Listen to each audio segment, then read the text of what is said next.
Rolling. Avinash, सबसे पहला सवाल यही है, कैसी रही आपकी जर्नी? हमने देखा 3 अविनाश को वहां पे, जहां पे पहला अविनाश थोड़ा एग्रेसिव था, दूसरा अविनाश थोड़ा सा रोमांटिक था और तीसरा अविनाश एक्चुअल गेम में फोकस था। तो एक्चुअल अविनाश कौन सा था? यार मेरे लिए तो तीनों अविनाश ही थे और वो डिफरेंट डिफरेंट फेजेस थे उस गेम के और डिफरेंट डिफरेंट जो एक्शंस आ रहे थे मेरे सामने तो उस पर मेरे रिएक्शंस वैसे निकल रहे थे।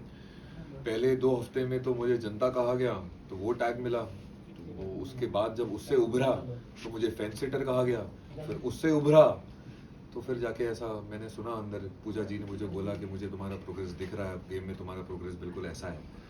तो जब ऐसा प्रोग्रेस जैसी चीज़ें सामने आई तो जैसे कि आपने कहा कि पहले मैं लड़ाकू था और दूसरा मैं रोमांटिक था और तीसरा मैं गेम चेंजर अभी बाहर निकला हूँ, तो वो भी एक मैंने टैग सुना है।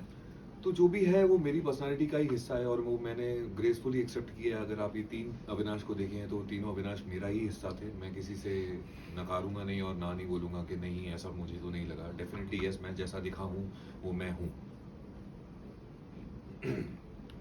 आपके पिताजी ने आपको रिमोट से रिलेटेड कुछ सिखाया था, वो हम जानना चाहेंगे। मुझे पता था यही पूछेगा।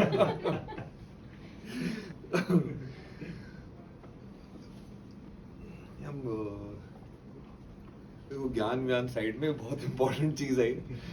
तो वो ना मेरे डैड ने मुझे ऐसा कहा था कि अपना रिमोट कंट्रोल अपने हाथ में होना चाहिए और ये चीज़ तो मतलब मेरा रामबाण बन गई थी बिग बॉस के घर में कि भाई अपना रिमोट कंट्रोल अगर अपने पास रख लिया तो सामने वाले के हाथ में अगर नहीं लगा तो मेरे को वो कंट्रोल नहीं कर पाएगा, चाहे वो मुझे कितना भी पोक क्यों ना कर ले, कोई भी आके जो भी बोलना है बोल। और ये चीज़ मैंने कहीं ना कहीं सीखी है कि मैंने अपना रिमोट कंट्रोल अपने पास ही रखा, चाहे मुझे लोगों ने कितना भी पोक किया, उन्हें उसी वक्त मेरा रिएक्शन चाहिए और मैंने नहीं दिया। वो चाहते थे मैं उसी वक्त लड़ूं, मैं नहीं लड़ा। और जितना मुझे बोल के जाना था मैं बोल के निकल गया, क्योंकि उस रिमोट कंट्रोल का बेसिक ये है कि किसी के और के हाथ में अगर रिमोट कंट्रोल चले जाएगा तो सामने वाला चैनल चेंज करेगा, सामने वाला वॉल्यूम बढ़ाएगा, फिर मेरा वॉल्यूम बढ़ेगा, फिर मेरे चैनल स्विच होंगे, फिर वो अविनाश दिखूंगा मैं जो मैं हूँ नहीं, तो वो मुझे नहीं दिखना। अपना कंट्रोल रिमोट कंट्रोल अपने पास होना चाहिए बस। अविनाश, जिस मोमेंट पे एल्विश की एंट्री हुई थी घर में, उस मोमेंट पे आपको कहीं ऐसा लगता है कि जो आपका कंट्रोल रिमोट कंट्रोल है कहीं ना कहीं आप उससे बाहर जा रहे थे या फिर वो कंट्रोल कहीं ना कहीं उनके हाथ में आ रहा था? Because you are reacting as such, जो कि वो रिएक्शंस काफी ज्यादा हो रहे थे उस नहीं नहीं, एल्विश के मैंने एंट्री पे बिल्कुल रिएक्ट नहीं करा। मैं तो उसके साथ एक बिल्कुल नॉर्मल कंटेस्टेंट की तरह था। वो पोक करता गया, मैं रिएक्ट नहीं किया। मैंने काफी कुछ सुनना, मेरा घड़ा भरने के बाद मैंने रिएक्ट किया, जब मुझे रिएक्ट करना था तब, क्योंकि पहले वो सिर्फ मुझे एक रिएक्शन चाहता था जो मुझे इंपॉर्टेंट नहीं लगा उसे देने के लिए, और मैंने तब जाके रिएक्ट किया जब मुझे रिएक्ट करना था। और मैंने खुद का चैनल बदला, और वो चैनल जो बदलने का नाम दिया था वो कृष्णा ने दिया था कि आपने सोते हुए शेर को जगा दिया। अब जेलो। अविनाश, हमने देखा आपने किस तरीके से फर्स्ट वीक में ही फलक के साथ अच्छी दोस्ती कर ली थी, लेकिन फलक के साथ बैठकर आपने कुछ नेम कॉलिंग दी थी, जैसे कि आपने अभिषेक और फलक, आप लोग बात कर रहे थे तो अभिषेक को गे बोला गया उस समय है? हाँ, फलक ने बोला है, और साथ ही साथ आपने बोला गे नहीं, जनानी जनानी है वो, चेहरा वैसा दिखता चेहरा है। वैसा दिखता है। वैसे ओके, हाँ, उस बारे में क्या कहेंगे आप? हाँ, तो वो जनानी शब्द मैंने दिया था जी, श्योर ना? यस यस क्योंकि मैं उस पर कमेंट करूं फिर। नहीं, Yes, sure। yes, हाँ, आपने फलक भी ने भी दिया। बोला है। हाँ, क्योंकि उसकी हरकतें उस तरीके की लगी मुझे कि वो उस तरीके के हरकतें कर रहा है घर के अंदर जो मुझे वैसा नाम देने के लिए मैंने सोचा होगा। और उस घर में लाइफ इतनी फास्ट चलती है कि मुझे एक्चुअली पूछना पड़ रहा है आपसे कि मैंने ही बोला था ना, फॉर श्योर, क्योंकि फिर मैं उस पर कमेंट कर सकूं पूरी उसके साथ, क्योंकि जो मैंने बोला है I live up to that. तो वो अभिषेक के रिएक्शन और उसके बिहेवियर की वजह से ही मुझे ऐसा लगा था, बट वो मैं टैग एक्चुअली एक ही बार यूज़ किया होगा मैंने, उसके बाद वो हट गया होगा, क्योंकि कहीं ना कहीं वो मुझे चौथे या 5वें हफ्ते से तो मेरे दिमाग में एक किडो नाम का मैंने टैग दे दिया था उसे कि he is a kid for me, immature kid. लेकिन लास्ट राशन वाले टास्क के बाद मनीषा ने कहा कि अविनाश तुमसे सिर्फ इसीलिए लड़ता है क्योंकि उसे फुटेज चाहिए रहता है, तो इस बारे में क्या कहना है? मैडम, मुझे 18 साल में 11 शो करके बहुत फुटेज मिली है, मुझे फुटेज के लिए किसी से लड़ने की जरूरत नहीं है और ना ही मेरा वो एम है। अविनाश ये भी जानना चाहेंगे जो पनिशमेंट मिली थी बेबिका को और मनीषा को, उसके बाद जब राशन का टास्क हुआ था, प्रीमियम राशन वाला टास्क हुआ था, आपने नहीं किया था जिस वजह से इन्हें राशन नहीं मिला था, और आपका कहना था कि ये लोग क्या खाना खाना राशन राशन करते रहते। हमने इतने सारे सीजन देखे सिर्फ और सिर्फ राशन की वजह से ही फाइट हुई है, लेकिन आप एक ऐसे लौटे हो जो सिर्फ राशन के लिए बोलते हो कि क्या राशन राशन, क्या कहना है इसके ऊपर आपका? और आपका ये कहना कि खाने के लिए आए हो, कहीं ना कहीं आपको नहीं लगता है कि गलत है ये नहीं। कहना, क्योंकि खाना तो बेसिक नीड है जो सबको चाहिए। Let me explain. तो इसमें बहुत सारे पॉइंट्स थे। पहले सबसे पहले तो मुझे लग रहा था यार मैंने उसके रास्ते में कांटे तो डाल दिए वीकेंड के बार पे, पर अब कांटे डालने का मौका ही नहीं मिला, कोई टास्क हुआ ही नहीं। सीधा फैमिली आने लगी अंदर, सब इमोशनल हो गए एक दूसरे को, पेरेंट्स को देख के, और सब हवा में चला गया। तो मैं कब कांटा बनूं, जब वो सो रहा है तब, क्योंकि टास्क के अलावा तो वो सोता ही था मेरे हिसाब से। तो मेरे को समझ में नहीं आ रहा था मैं कब कांटा बनूंगा। और फिर उसका कैप्टनसी का टास्क आया जब उसको पनिशमेंट देनी थी। बोला यार ये फाइनलिस्ट ऑलरेडी बन चुका है, उसमें तो मैं कांटा बन नहीं पाया, तो मैं उसका कैप्टनसी में तो कांटा बनूं। और एक दिन पहले ही जब उसने मुझे वो ओटीटी वाले जोन में जहां उनकी मंडली बैठती थी वहां बैठ के मुझे बात कर रहा था, तो मेरी ही लाइन थी जो मैंने उसे कही थी, मतलब अभिषेक तू कैप्टन है, स्ट्रेस तेरा है, मेरे को कुछ नहीं है, मेरे को आगे सिर्फ तेरे को पोक करना है और तू नाचेगा। मैंने उसे पहले ही बता दिया था एक दिन पहले कि मैं ऐसा करने वाला हूँ या कर सकता हूँ, जो अभिषेक ने शायद मेरी हिंट नहीं सुनी, और मैंने नेक्स्ट डे से उसे पोक करना मेरा इंटेंशन था। और दूसरा इंटेंशन ये था कि मैंने देखा बेबिका का मन नहीं मान रहा था जो उसने बोला, वो अग्री नहीं कर रही थी, तो क्यों कर रही है, कपड़े क्यों धो रही है। तो उसका रीजन ये था कि नहीं मेरे पापा मुझे समझा के गए, मैं किसी से लड़ूंगी नहीं, मैं करूंगी जो करना है। ठीक है भाई, अब तेरी सोच वैसी है, फीलिंग कुछ और है, दोनों कंफ्यूज है, ठीक है कर। मनीषा उसकी दोस्त है, वो उसके अगेंस्ट जाएगी नहीं, तो उसने कर लिया। रही बात मेरी, तो कोई तो मजे ले, कोई तो मना करे। मैं सोच रहा था कि ये टास्क दिया क्यों गया है, क्या ऑडियंस ये देखना चाहती है कि बेबिका कपड़े कैसे धोती है? नहीं। क्या वो ये देखना चाहते हैं कि मनीषा शू पॉलिश कर पाती है या नहीं? नहीं। तो इस टास्क का मकसद क्या था कि पनिशमेंट दो और सब ले लें और घर चले जाएं? मेरे हिसाब से नहीं। मुझे ऐसा लगा कि इस टास्क का मकसद कुछ और है। वो अगर कैप्टन बन के पनिशमेंट दे रहा है तो हमारे हाथ में, हम अपनी पनिशमेंट लेनी है नहीं लेनी है, रिवोल्ट करना है नहीं करना है। एंटरटेनमेंट मुझे उस टास्क में मिसिंग लग रहा था। तो मैंने मेरे सारे पॉइंट्स को कंसिडर करते हुए मैंने सोचा बेटा देख तेरे पे आएगी, सब तेरे से लड़ेंगे, राशन मिलेगा नहीं, मतलब ओके मेरे लिए राशन से ज़्यादा दाल चावल खा के मैं एक हफ्ता बिता दूंगा, पर मेरे लिए एंटरटेनमेंट ज़्यादा इंपॉर्टेंट है जो ऑडियंस को देना चाहिए, वो मेरा काम है as an actor, as an entertainer in this industry since last 18 years. तो मैंने सोचा कि नहीं, अब जो कुछ भी होगा मैं तो ये उठाऊंगा ही उठाऊंगा, भले मेरे को कितनी भी गालियाँ पड़े। अगर मैं अगेंस्ट कर देता हूँ, बिग बॉस बोलते थे कि अभिषेक आपके हाथ में, अगर आपको किसी को जेल भेजना है तो भेज सकते हैं, मैं जेल जाने के लिए भी तैयार था। But eventually it came down to ration. और राशन में उससे पहले आपने देखा होगा बीबी वर्स के अंदर हमने अंडे लिए थे, तो कॉफी और दही तो वैसे भी नहीं आनी थी, तो बचा क्या, ब्रेड बटर और चिकन। चिकन अभिषेक खुद खाता नहीं है, बचा ब्रेड बटर और सबके लिए अंडे। सिर्फ ये 3 चीज नहीं आई है। और हम वहाँ हॉलीडे पे नहीं गए हैं। मेरा ये कहना था कि हमें खाना तो मिल ही रहा है, बिग बॉस वाले हमें भूखा थोड़ी मारेंगे, हम कुछ ना कुछ खा के पेट भर के ही जी लेंगे।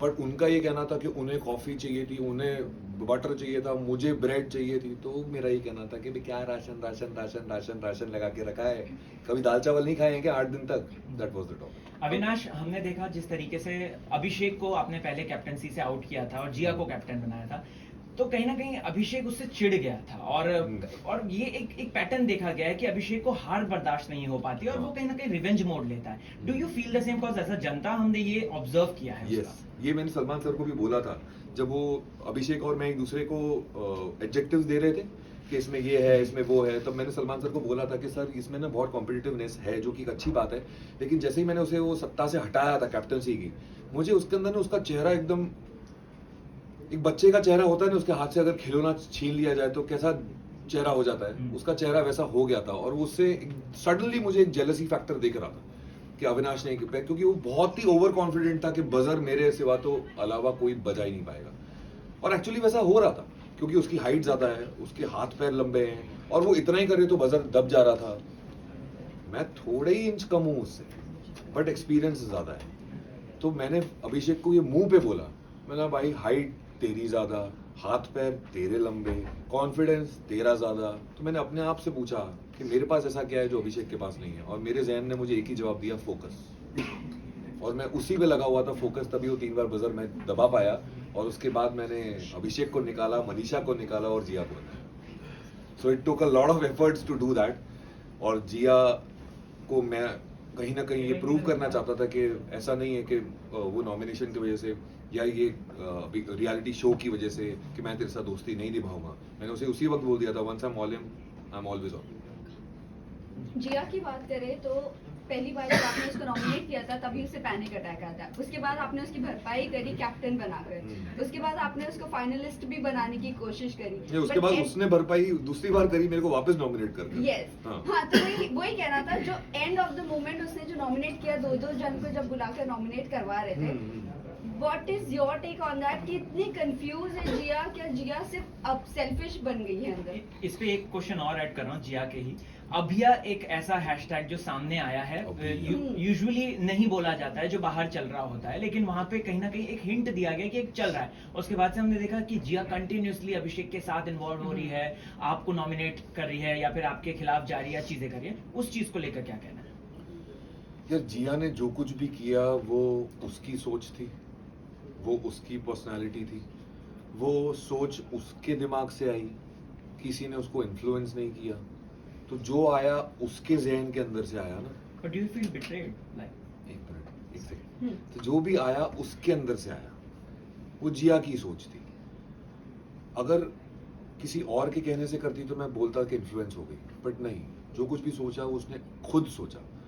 मेरा ये सोचना है कि मैं ऐसा सोचता ही नहीं और सोच पाता भी नहीं, और अगर वैसा सोच के अगर मैं ट्रॉफी जीत भी लूँ तो मेरे लिए वो ट्रॉफी नहीं होती, क्योंकि वो मैं रियल नहीं हूँ। वो फिर एक तो स्लाई गेम हो गई ना कि चलो ठीक है, ओके इस गेम में ऐसा करते हैं। बट ये भी अगर देखा जाए, उसने मेरे मुंह पे एक्सेप्ट किया कि हाँ उसे सेल्फिश मोड ऑन करना था और वो सिर्फ अपने बारे में सोचना चाहती थी। तो ये जिया की पर्सनैलिटी का हिस्सा है, मैं ये बोल रहा हूँ। सेल्फिश मोड ऑन करना जिया की पर्सनैलिटी का हिस्सा है। तो अगर वैसी वो सच्चाई है उसके बारे में, तो जिया वैसी है। और कहीं ना कहीं मुझे ही क्लैरिटी मिली कि जिया ऐसा कर सकती है, कि उसके अंदर एक पर्सनैलिटी ट्रेट ऐसा भी है। तो eventually I got to know the clarity. Betrayal free feel नहीं मैं बोलूंगा, betrayal is a very big word. Nomination तो मेरे 7 हफ्ते में से 5 हफ्ते हुए। मैं तो ऐसे ही लगता था मैं एलओसी पे चल रहा हूँ कि कब बम फट जाएगा पता नहीं चलेगा, और हर हफ्ते कोई ना कोई बम फटता ही था। पहले 3 हफ्ते तो कहाँ से बम फट रहे थे समझ में नहीं आ रहा था। So walking on the LOC I reached 7th week and I don't feel it was a betrayal. Nominate तो मैं ऐसे नहीं तो वैसे ही मुझे लग ही रहा था। रही बात जिया बचा सकती थी, वो डेफिनेटली था एक ऑप्शन, बट उसने नहीं बचाया। अब वो उसका कॉल है। अभिषेक की दोस्ती की एक बात करी जाए तो मनीषा ने उसको हर वक्त सपोर्ट किया। हमने देखा उसके सुख दुख, उसके नेगेटिविटी पॉजिटिविटी हर वक्त। लेकिन कहीं ना कहीं अभिषेक ने मनीषा को भी अगर देखा जाए तो नॉमिनेशन से नहीं बचाया है। साथ ही साथ कैप्टनसी से भी कई बार उसको निकाला है। जब फलक ने फोटो दी थी उस वक्त उसको नॉमिनेट कर दिया था। और साथ ही साथ उसने एल्विश को लेकर भी ये बात बोली कि तेरी नेगेटिविटी आ रही है और तेरा नेगेटिव पीआर बाहर से चल रहा है। क्या अभिषेक दोस्ती सिर्फ गेम के पर्पस से कर रहा है अंदर, या फिर वो वाकई में है उनका दोस्त? नहीं, वो एक चीज मुझे अभिषेक की बहुत अच्छी लगती है कि उसने अपनी दोस्ती को, यार उस घर में ना अपनी पर्सनल लाइफ और प्रोफेशनल लाइफ मिक्स ना करो, ऐसा इम्पॉसिबल चीज है। तो ये अभिषेक की एक अच्छी चीज है कि उसने अपनी और मनीषा की बॉन्ड को एक अलग जगह दी है। और अगर उस गेम में अगर आप एक दूसरे को नॉमिनेट भी कर लो तो इसका मतलब नहीं है कि आप दोस्त नहीं हो और आप एक दूसरे के खिलाफ हो जाओ। तो वो एक चीज अलग है, उसको अलग रखो। दोस्ती एक अलग चीज है, उसको अलग रखो। वो उसने बहुत अच्छी तरीके से डिफाइन की है। रही बात अभिषेक के इंटेंशंस की, तो उस पर मुझे तब शक आता है जब वो एल्विश के पीछे ऐसा बोलता है अपनी मॉम को कि वाइल्ड कार्ड तो जीत नहीं सकता। अरे भाई तेरा ही दोस्त है, क्यों ऐसा बोल रहा है? तो मेरे को उसके इंटेंशंस पे शक होता है। तभी मैंने एल्विश को बोला कि ये इंटेंशन कैसे अच्छा हो सकता है, मतलब कौन सा एंगल से मैं अच्छा सोचूं। अब 3 पर्सपेक्टिव थे, तेरा खुद का पर्सपेक्टिव एज अ फ्रेंड, मेरा पर्सपेक्टिव एज अ कंटेस्टेंट, और तीसरा पर्सपेक्टिव आप सब लोगों का एज एन ऑडियंस। तो तीनों पर्सपेक्टिव से मैं किस पर्सपेक्टिव से उस इंटेंशन को गुड कैसे सोच सकता हूँ, मेरे को समझ में नहीं आया। वो तू दोस्त है, तू इमोशनल फूल बन रहा है, मुझे ऐसा लग रहा था। उसमें कोई गुड इंटेंशन तो था नहीं। So last question, आपने फलक को अंदर प्रपोज किया है और I like you. I like you, yes. नहीं, कोई प्रपोज नहीं अपनी बोलता। फीलिंग्स जाहिर की, खैर Propose प्रपोज नहीं, अपनी फीलिंग्स जाहिर की। बट कहीं ना कहीं बाहर आपका उन्हीं की सिस्टर के साथ 6 मंथ्स का कुछ रिलेशनशिप हाँ। था शफक के साथ।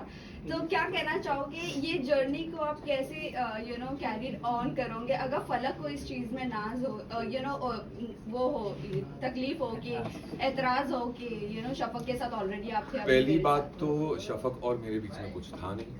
ये चीज़ अब क्यों आ रही है, कहाँ से आ रही है, मुझे कोई आइडिया नहीं है और ना ही मुझे आइडिया चाहिए, क्योंकि वो बेतुकी है।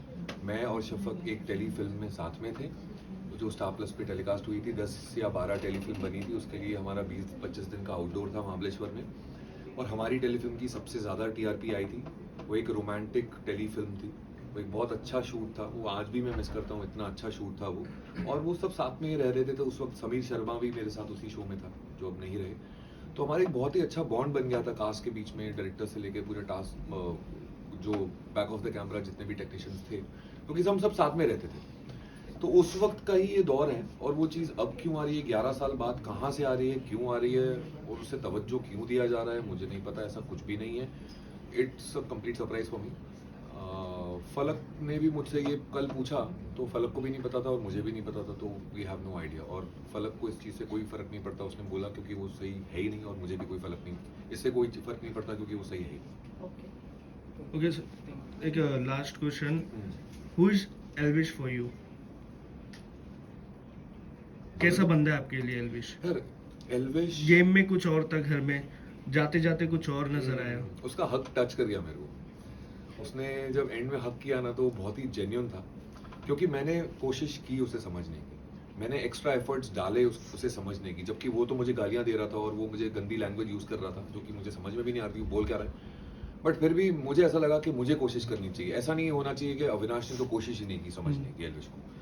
तो मैंने जब उससे समझने की कोशिश की, तो मुझे उसका रियल साइड दिखा कि वो एक समझदार बंदा है। अगर उसे 2 मिनट बैठ के अगर कुछ समझाओ ना प्यार से, भले आप अगर उसे हक जमाना चाहो ना, तो हक जमाने देता है, क्योंकि वो ऐसा इंसान है। वो एक नाइव इंसान है जो 24-25 साल का है, और वो उसमें समझदारी है, उसमें ज़्यादा गहराई है। वो समझता भी है और समझाता भी है और सिचुएशन भी समझ लेता है, पर उसने एक्सेप्ट किया उसमें एंगर इशू है, कि उसका 2 सेकंड में गुस्सा ऐसे जाता है और वो 2 घंटे में वापस ठंडा हो जाता है। ये चीज़ उसी ने खुद एक्सेप्ट किया, और मुझे उसके लिए उसने सॉरी बोला है, विच आई टुक इट ग्रेसफुली। और मेरे लिए अपने दिमाग में, जहन में उसके लिए कुछ भी ग्रजेस नहीं है। जो उसने किया वो उसकी पर्सनैलिटी थी। अगेन, जिस तरीके से मैंने संभाला उस सिचुएशन को, वो मेरी पर्सनैलिटी है। सो क्या एल्विश के कंधे पे कोई और बंदूक रख के चला रहा है, जैसे कोई और हक जमा रहा है उसके ऊपर?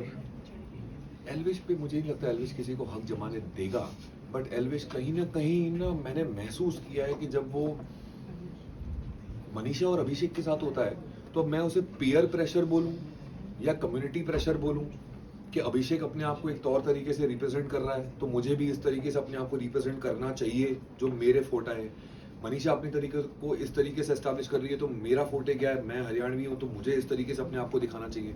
तो क्या वो पीयर प्रेशर में आके, कम्युनिटी प्रेशर में आके अपने आप को ऐसा रिप्रेजेंट कर रहा है, वो मेरे को समझ में नहीं आता। क्योंकि जब उसके साथ 1-to-1 as a man to man personally बैठो, तो वो बहुत ही समझदार इंसान है, पर वो समझदारी जाती कब है, जब उनके साथ होता है। ओके, जब झुंड में बात करो तो उतनी समझदारी नहीं दिखती है, जब पर्सनली बात करो तो भाई बोलता है यार आप थप्पड़ मार लो यार, प्लीज कर लो यार। तो वो ऐसा वाला है वो। Thank you so much. बहुत